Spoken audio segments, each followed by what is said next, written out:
Hello aspirants, welcome to bureaucrats blueprint. तो आज हम करने वाले हैं यूपीएससी ईपीएफओ के प्रीवियस ईयर क्वेश्चंस हैं जो स्पेसिफिक सेक्शन से हैं। लाइक इंडस्ट्रियल रिलेशन है, उसमें लेबर लॉज हैं, सोशल सिक्योरिटी है और कुछ सोशल गवर्नमेंट के स्कीम्स भी हैं। तो ये सभी जो प्रीवियस ईयर क्वेश्चन आए हुए हैं 2015 का ये पेपर है, तो उनको हम एनालाइज करते हैं और जो कि आपके एग्जाम्स के लिए, अपकमिंग एग्जामिनेशन के लिए काफ़ी हेल्पफुल हो सकता है। ठीक है, तो यहाँ पर फर्स्ट वन यहाँ पे क्वेश्चन क्या दिखा रहा है वो देखते हैं हम। The famous Giri approach in industrial relation in India exposes the cause of. ठीक है, तो जो लेट प्रेसिडेंट ऑफ इंडिया वीवी गिरी थे, उन्होंने क्या किया हुआ था कि अगर मतलब डिस्प्यूट सेटलमेंट के लिए किसी भी इंडस्ट्री, किसी भी फैक्ट्री में अगर किसी वहाँ के मैनेजमेंट से और वहाँ के लेबर्स जो होते हैं, जो एम्प्लॉयज़ वगैरह हैं, अगर उनके बीच में कोई डिस्प्यूट हो जाता है, तो उसको सेटलमेंट के लिए क्या उन्होंने अप्रोच दिया हुआ था, उसके बारे में ये पूछ रहा है। ठीक है, तो यही पूछ रहा है कि the famous Giri approach in industrial relations industrial relation in India espouses the cause of. तो इसका राइट आंसर होगा आर्बिट्रेशन। आर्बिट्रेशन मीन्स क्या होता है कि इंडस्ट्री के जो मैनेजमेंट है और जो वहाँ के लेबर्स हैं, ये दोनों लोग आपस में नेगोशिएट करके इन सब चीज़ों को आपसी समझौते से ही आर्बिट्रेशन के थ्रू उन चीज़ों को रिजॉल्व कर लें, ताकि कोर्ट में ना जाना पड़े। इसको हम एक एग्जाम्पल के थ्रू समझ सकते हैं। लेट अस कंसीडर सी, अभी हम एक कंसीडर करते हैं इसका एग्जाम्पल, ताकि और अच्छे तरीके से इसका एक समझ डेवलप हो सके आपके अंदर। तो इमेजिन करते हैं कि एक टोमेटो सॉस फैक्ट्री है, ठीक है, where workers wants to get higher wages because of price high, means की प्राइस हाई वहाँ पर हो रहा है मार्केट में। तो इसकी वजह से क्या चाहते हैं वर्कर्स लोग कि हमारे वेजेस में इंक्रीज हो सके, और मैनेजमेंट क्या कह रहा है कि नहीं, हम आपके वेजेस को इंक्रीज नहीं कर सकते हैं क्योंकि हमारा इससे प्रॉफिट लो हो जाएगा। ठीक है, तो इन मोस्ट प्लेसेस इन मतलब कि इन मोस्ट प्लेसेस क्या होता है यहाँ पे, they may quickly go to government court और labour office to settle the fight. कि अगर ये सब चीज़ें वहाँ पर फाइट हो रहा है तो मोस्ट ऑफ द केसेस में क्या होता है, गवर्नमेंट के पास जाएंगे, कोर्ट के पास या फिर लेबर ऑफिस में जाएंगे। बट यहाँ पर वीवी गिरी जो थे, ये लेट प्रेसिडेंट श्री वीवी गिरी, उन्होंने क्या ऑप्शन दिया हुआ था कि first settle it among yourself, don't run outside for solution. तो वहाँ पर हुआ क्या था, वो स्टेप वाइज हम समझने की कोशिश करते हैं कि देखिए वर्कर्स जो हैं और वो जो मैनेजमेंट है, वो दोनों साथ में बैठेंगे और वो एक क्या बोलते हैं कि एक छोटी सी कमेटी एस्टेब्लिश करेंगे, small committee inside the factory itself, और वो जिसमें से 2-3 रिप्रेजेंटेटिव रहेंगे वर्कर्स के और 2-3 रिप्रेजेंटेटिव रहेंगे मैनेजमेंट की तरफ से। और वहाँ पे ओपनली डिस्कस करेंगे कि how much rise is possible, कितना हम बढ़ा सकते हैं, और how much can workers adjust, कि वर्कर्स कितना एडजस्ट कर सकते हैं और मैनेजमेंट कितना राइज को बढ़ा सकते हैं। वो दोनों लोग आपस में डिस्कस करेंगे और कलेक्टिव एक बार्गेनिंग करेंगे। ठीक है, और वो एक एग्रीमेंट पे पहुंचेंगे। लेट अस कंसीडर कि मान लीजिए 5% उनको इंक्रीज करना है मैनेजमेंट को, कि हाँ ये 5% से हम इंक्रीज कर सकते हैं, इससे हमारा प्रॉफिटेबिलिटी है जो वो उतनी ज़्यादा कॉम्प्रोमाइज़ नहीं होगी। तो वर्कर्स क्या हो जाएगा, इससे वर्कर्स की प्रोडक्टिविटी भी इंक्रीज हो जाएगी, और इन दोनों में आपसी सहमत के थ्रू जब सभी लोग सेटिस्फाई हो जाएंगे तो इसमें कोई भी गवर्नमेंट का इंटरफेरेंस नहीं आएगा और ये दोनों लोग आपस में नेगोशिएट करके ये चीज़ों को रिजॉल्व कर लेंगे। तो इस तरीके से क्या हो गया, ये आर्बिट्रेशन हो गया। तो यहाँ पे फर्स्ट वन का आंसर हो गया ये आर्बिट्रेशन। ओके, अभी हम सेकंड क्वेश्चन की तरफ देखते हैं क्या है वहाँ पे। What are the disadvantages of sorry what are the disadvantages of provident fund scheme. ठीक है, तो प्रोविडेंट फंड स्कीम के डिसएडवांटेजेस यहाँ पूछ रहा है कि ये क्या हो सकता है। तो अभी हम उस क्वेश्चन को देख लेते हैं यहाँ पे। होल्ड ऑन, तो यहाँ पर क्या दिया हुआ है, money is inadequate, sorry yes, money is inadequate for risks occurring early in working life.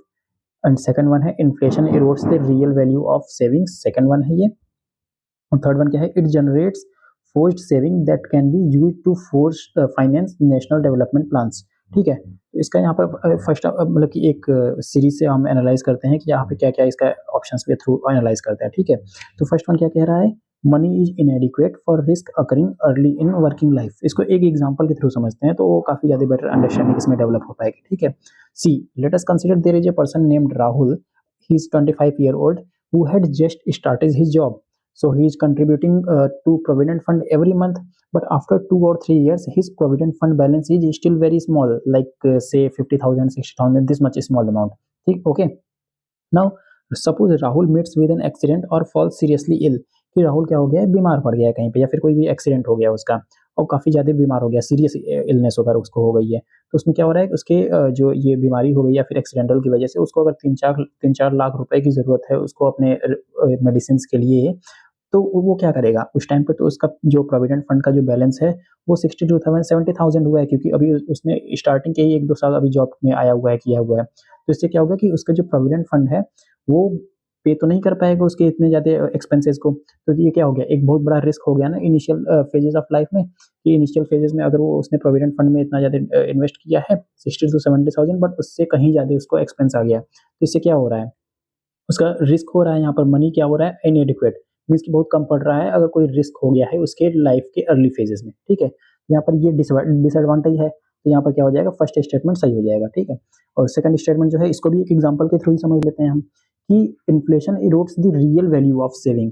Second one के एग्जांपल सपोज करते हैं कि let us consider there is a person named Priya, she had saved 10 lakh in her provident fund by the time she retires, कि वो retire हो रही है तब तक भर में वो उसने 10 लाख रुपए सेव करके रखे हुए हैं। और जो अभी 10 लाख रुपए हैं वो क्या क्या परचेज कर सकते हैं, कंसीडर कि आप कोई एक बहुत सेकंड हैंड कार परचेज कर ले रही है, वो एक साल के उसका मेडिकल एक्सपेंसेस वगैरह हो जा रहे हैं, कुछ हाउस होल्ड के आइटम्स हो जा रहे हैं, ये सब क्या हो गए, 10 लाख रुपए इसमें खर्च हो गए। But after 20 years due to inflation this same item might cost, means अभी तो इस टाइम पे 20 लाख रुपए में इतना सब कुछ परचेज कर ले रही है, बट 20 साल के बाद में जब इन्फ्लेशन बहुत ज़्यादा इंक्रीज हो चुका रहेगा, late us consider 6 to 7% per annum, अगर ऐसा इन्फ्लेशन इंक्रीज हो रहा है, तो इतने ही अमाउंट में 20 ही लैक्स में उसने बहुत ज़्यादा ही मतलब कि बहुत कम वो खर्चा कर पाएगी, मीन्स कि उसका इन्फ्लेशन काफ़ी ज़्यादा इंक्रीज हो गया, उसके मनी की जो वैल्यू है उतना तो नहीं रह जाएगा। तो इससे क्या हो रहा है, इन्फ्लेशन क्या कर रहा है, इरोड कर दे रहा है रियल वैल्यू ऑफ सेविंग्स को। तो ये क्या हो गया, सेकंड वन भी स्टेटमेंट सही हो गया यहाँ पर। और थर्ड स्टेटमेंट क्या कर रहा है वो देख लेते हैं अभी हम। It generates forced saving that can be used finance national development plans, ठीक है। तो यहाँ पर थर्ड वन क्या कर रहा है उसको हम अभी एक तरीके से इसका भी एक एग्जांपल के थ्रू समझ लेते हैं, कि मान लीजिए कोई एलआईसी है या फिर कोई नेशनल पेंशन स्कीम है, वो क्या कर रहे हैं, आपके पैसे को ले रहे हैं और कहीं पे इन्वेस्ट कर रहे हैं, एलआईसी हो गया, नेशनल पेंशन स्कीम हो गया, एनपीएस हो गया, ये सब चीज़ें, वो आपके पैसे कहाँ पर इन्वेस्ट कर रहे हैं, वो गवर्नमेंट एंटिटी में ही इन्वेस्ट कर रहे हैं, जहाँ पर बहुत सेफ साइड खेलते हैं वो, कि काफ़ी सेफ जगह पे पैसे इन्वेस्ट करें जहाँ पर लॉस होने के चांसेस बहुत ही कम हो। लाइक अगर हाईवेज में इन्वेस्ट कर रहे हैं, रेलवेज में इन्वेस्ट कर रहे हैं, गवर्नमेंट बॉन्ड्स में इन्वेस्ट कर रहे हैं, इंफ्रास्ट्रक्चर प्रोजेक्ट्स में इन्वेस्ट कर रहे हैं, इससे क्या हो रहा है कि ये सब पैसे कहाँ पे जा रहे हैं, डेवलपमेंटल फंड में जा रहे हुए हैं, ठीक है। बट ये जो प्रोविडेंट फंड वाला पैसा होता है, प्रोविडेंट फंड वाले जो पैसे होते हैं, वो मोस्टली कहाँ पर इन्वेस्ट किए जाते हैं, बहुत ही सेफ डिपॉजिट में इन्वेस्ट किए जाते हैं, ना कि हाईवेज में, रेलवेज में, या फिर कंट्री के डेवलपमेंट प्रोजेक्ट्स के लिए नहीं होते हैं, यहाँ पर नेशनल डेवलपमेंट प्रोजेक्ट्स के लिए नहीं होते हैं। तो ये क्या बता रहा है, it generates force saving that can be use to finance national development plans. तो यहाँ पर नेशनल डेवलपमेंट प्लान्स के लिए यहाँ पर नहीं होते हैं, वो एलआईसी और पेंशन स्कीम इन सब चीज़ों में होते हैं, ना कि प्रोविडेंट फंड वाले में होते हैं। तो थर्ड स्टेटमेंट यहाँ से रॉन्ग हो जाएगा, फर्स्ट एंड सेकंड स्टेटमेंट सही हो जाएगा, ठीक है। Let's move to the third question. यहाँ पर तीसरा क्वेश्चन क्या कर रहा है, hold on, yes, consider the following programmes, credit linked capital, credit linked capital subsidy scheme, second one microfinance program, third one national manufacturing competitiveness program, last one is cluster development program। तो यहाँ पर क्या कर रहा है, इन सभी statements को consider करते हैं, उसके बाद में ये ऑप्शन क्या दिया हुआ है यहाँ पर, what are the common in the above programme, की इन सभी प्रोग्राम्स में कॉमन क्या हो रहा है, they are related to improving agriculture. तो अभी तो हम लोगों ने ये ऑप्शंस देखे हुए हैं, यहाँ से अगर इसके बारे में नहीं पता है किसी एस्पिरेंट्स को, तो वो एलिमिनेट भी कर सकता है इन ऑप्शंस को। They are related to improving agriculture, no. Their programs related to micro, small and medium enterprises, this one is the correct option. Their programs in improving large scale industries, this one is also incorrect. Their programs to improve the traditional cottage industry, this one is also correct. After seeing the options, you can also eliminate from there only. See here what it is written, let me show you.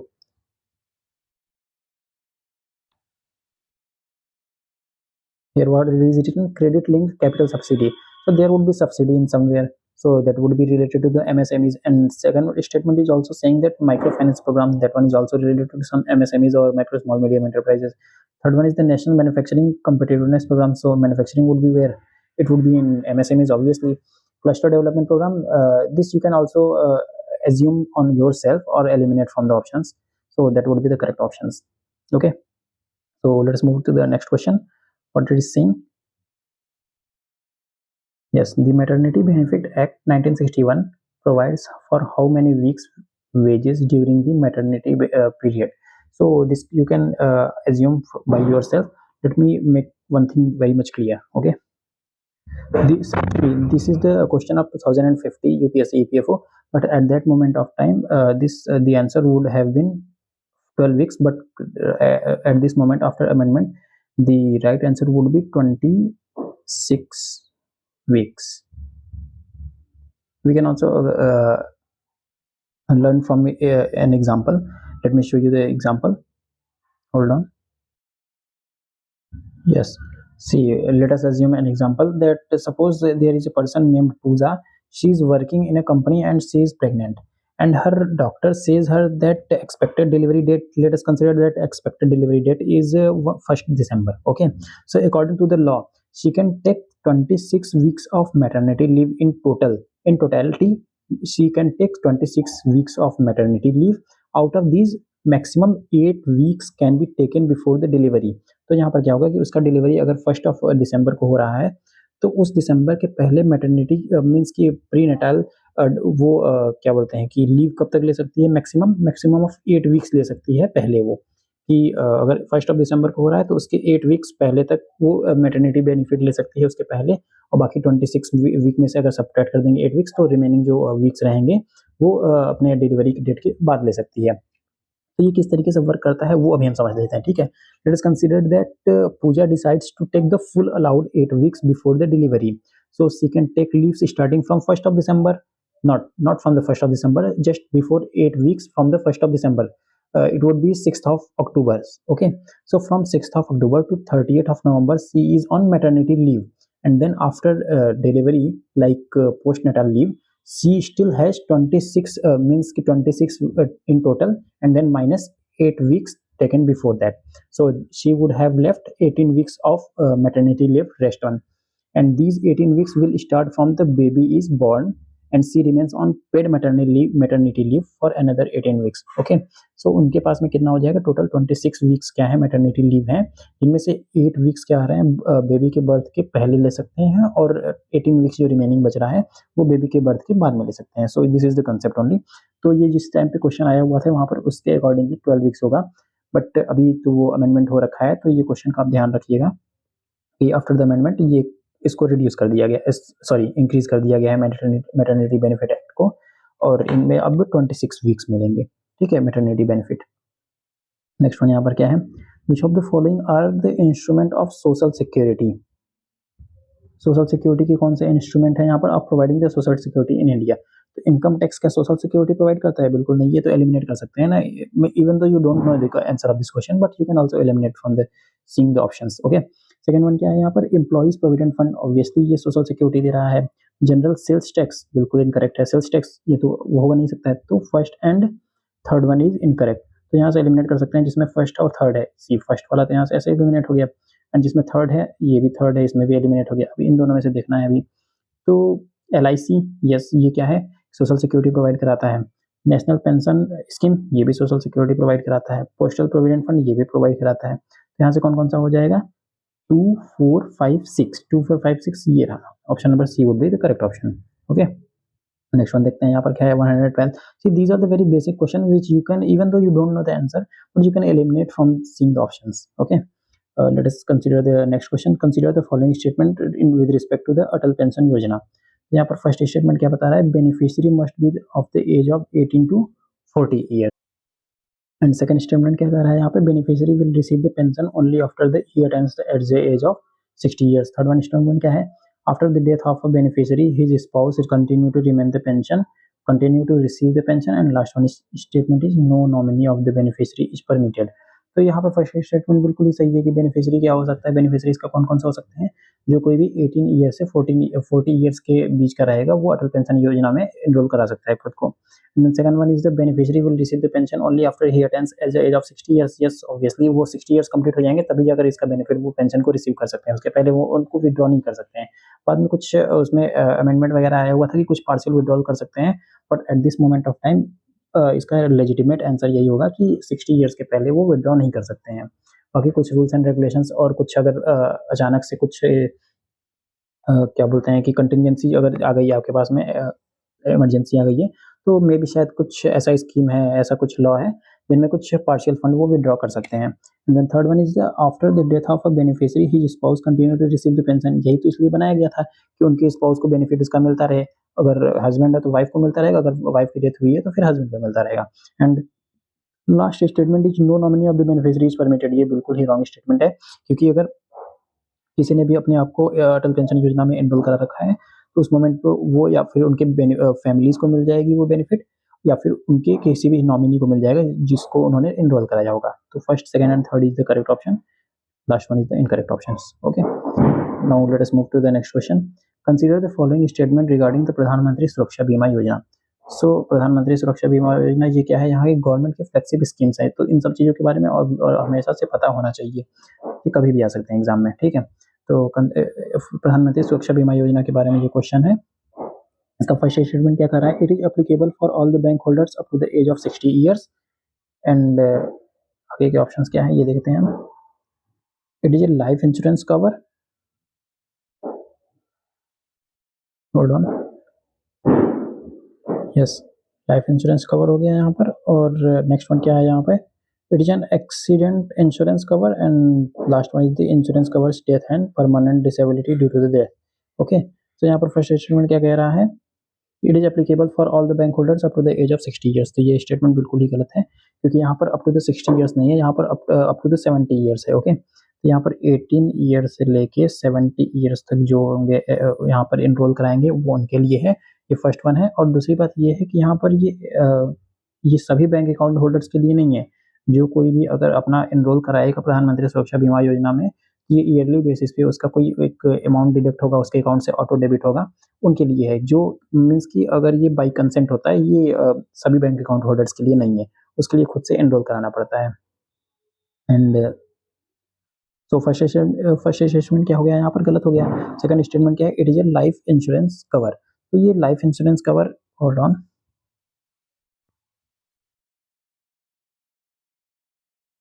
Yes, तो यहाँ पर क्या है? It is life insurance cover. तो ये life insurance cover नहीं है, ये तो एक्सीडेंटल इंश्योरेंस कवर है ना, क्योंकि यहाँ पर लाइफ का इंश्योरेंस नहीं होता। यहाँ पे अगर कोई भी एक्सीडेंट मीट होता है या फिर किसी भी रीजन से अगर डेथ होता है, तो फिर उसके लिए कवर किया जाता है, ना कि लाइफ इंश्योरेंस कवर है ये। तो अगर कोई भी एक्सीडेंट हो गया या फिर एक्सीडेंटल डेथ हो गया, तो उसके लिए ये कवर किया जाता है।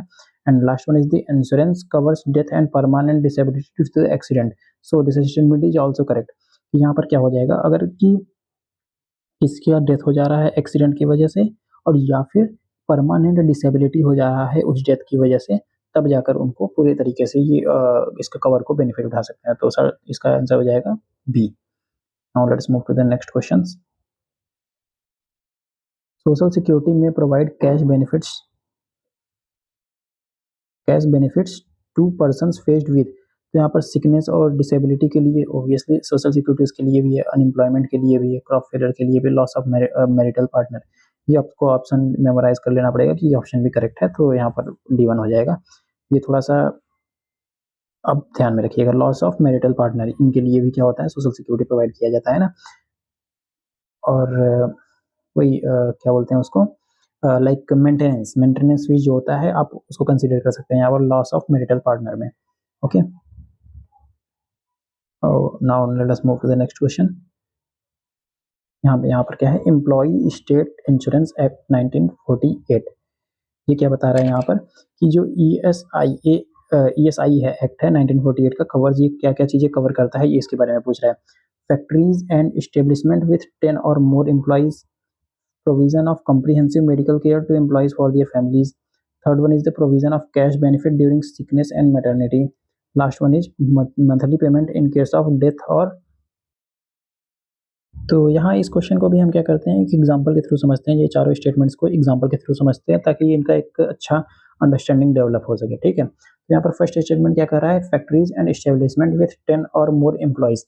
तो इसको एक एग्जाम्पल की तरह समझते हैं। Let us consider that there is an textile company which has 15 workers.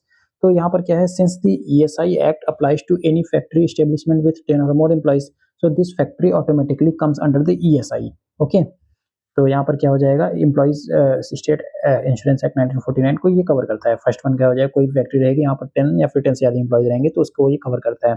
Second statement क्या कर रहा है? Provision of comprehensive medical care to employees and their families. तो इसका भी एक एग्जांपल के थ्रू समझते हैं। One worker, let us consider that Raju, he gets high fever and he visits any hospital, so his and he will show his ESI card and gets what he gets: free doctor consultation, free medicine, free test, and all those things. And his wife and kids also get that kind of benefit if they fall sick. Okay, now during sickness, this one, provision for of cash benefit during sickness and maternity. We can also consider, let us say example, that Rahul is advised for 7-day rest. Since he cannot work, he get cash compensation from that company only, or from by the government schemes.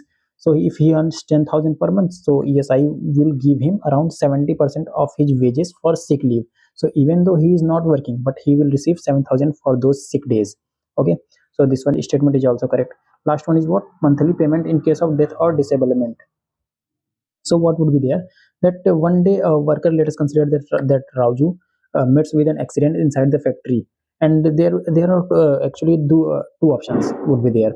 Like ESI will give him monthly payment and pensions for life if Amit get permanently disabled. Okay, so that person is permanently disabled, and in second case, if Amit unfortunately dies, ESI will pay monthly pensions to his wife, education allowance to his children and funeral expenses to his family. तो अगर ये सब cases रहेंगे तो उनके लिए भी, इनको, उनके फैमिली को, उनके किड्स को ये सब चीज़ें को अलाउंस मिलेंगे। तो यहाँ पर क्या हो गया कि अगर कोई भी डेथ हो गया या फिर फुल्ली डिसेबलमेंट हो रहा है, इस तरीके से उनको भी बेनिफिट मिलेगा। तो इसके ऑप्शन क्या हो जाएंगे? डी हो जाएंगे। ये तीनों सही है, सही है। Okay, so let's move to the next question 116। तो 116 क्या कह रहा है यहाँ पे? Consider the following statement regarding the Pradhan Mantri Jeevan Bima Yojana. It is applicable to all adults above the age of 18 years. Okay, तो ये सभी एडल्ट्स के लिए एप्लीकेबल है जो 18 ईयर से। और सेकंड स्टेटमेंट क्या कर रहा है? The premium is deducted from the account holders bank account through auto debit facility. And third statement क्या कह रहा है यहाँ पर? The life insurance worth is decided by the account holder and he has to pay the annual account premium accordingly. And fourth statement क्या कह रहा है यहाँ पे? The insurance amount is given to the family after the death of the subscriber. तो यहाँ पर जो फर्स्ट स्टेटमेंट है वो बिल्कुल ही गलत है। सॉरी,